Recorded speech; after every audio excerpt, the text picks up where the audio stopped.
Hi అందరికీ. After long time కదా! So, ఈరోజైతే మేము టెంపుల్‌కి వచ్చామనమాట. శ్రీ వెంకటేశ్వర స్వామి టెంపుల్‌కి. ఓల్డ్ పోస్ట్ ఆఫీస్ దగ్గర ఉంది కదా! ఆ టెంపుల్‌కి అయితే మా నలుగురమే వచ్చాము. డాడీ వాళ్ళు మాల్లో ఉన్నారు కదా! సో, రోజు ఏదో టెంపుల్‌కి అయితే వెళ్తున్నాము. మనకి ఆ గుడి స్టార్టింగ్‌లోనే విఘ్నేశ్వర స్వామి టెంపుల్ అయితే ఉంటది. సో, ఇంకా స్టెప్స్ అయితే ఎక్కుతున్న కొలది ముందున చూడండి, ఇటు ఒక స్టెప్స్ ఉన్నాయి, ఇటు పక్క ఒక స్టెప్స్ ఉన్నాయి. మేబీ ఆ రూట్ అయితే ఆపారు. ఇది ఎలో ఇచ్చారు. సో, ఇక్కడ ఆంజనేయ స్వామి టెంపుల్ కూడా మనకి ఉన్నింది దారిలో. సో, అన్నీ చూసుకొని ఇంకా పైకి ఎక్కిన తర్వాత అయితే లోపలికి వెళ్ళిపోయి గంట స్తంభం దగ్గర దీపం అవి పెడదామని చెప్పి అనిందనమాట. ఈ కార్తీక మాసంలో ఎన్ని గుడుల దగ్గర దీపాలు పెడితే అంత మంచిది అంట మా మమ్మీ చెప్తారు. సో, వెళ్ళిన గుడికల్లా దీపం పెట్టిచ్చేస్తుంది. సో, అనేహా ఇంకా దీపానికి అయితే అన్నీ రెడీ చేసుకుంటున్నాము అక్కడ.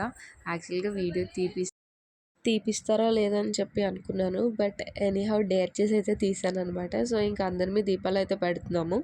మా తమ్ముడు తర్వాత డాడీ అయితే పెట్టారు. ఆఫ్టర్ డాడీ నేనైతే పెట్టాను. దీపం అంతా కంప్లీట్ అయిపోయిన తర్వాత సో, నెక్స్ట్ ఇంకా దర్శనానికి లోపలికి గర్భగుడిలోకి ఎలా చేస్తున్నారో అతనికి తెలియదు నేను తీసినట్టు. చూసుకుంటే ఈ వీడియో చూస్తుంటే తిట్టుకుంటారేమో నిజంగా.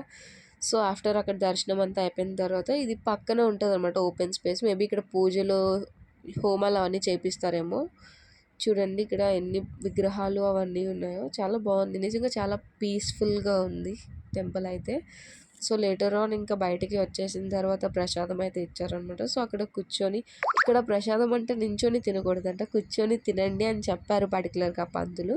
సో, అయిపోయిన తర్వాత ఇక్కడ అక్కడ సీనరీ చూడండి ఎంత బాగుందంటే, ఎక్కడ లేని ప్రశాంతత అంతా అక్కడే ఉన్నట్టుగా ఉంది. ఇంకా స్టెప్స్ దిగుతుండగా ఇక్కడైతే ఫొటోస్ అవి తీసుకున్నాం అనమాట. మా అమ్మ అయితే వెయిట్ చేస్తుంది, ఆకలేస్తుందంట, రండి వెళ్ళిపోదాం అని చెప్పి. సో, ఇంకా స్టెప్స్ అయితే దిగి కిందకైతే వచ్చేస్తున్నాము. సో, ఇంకా ఇంటికైతే వెళ్ళిపోతున్నాం అనమాట. Bye bye.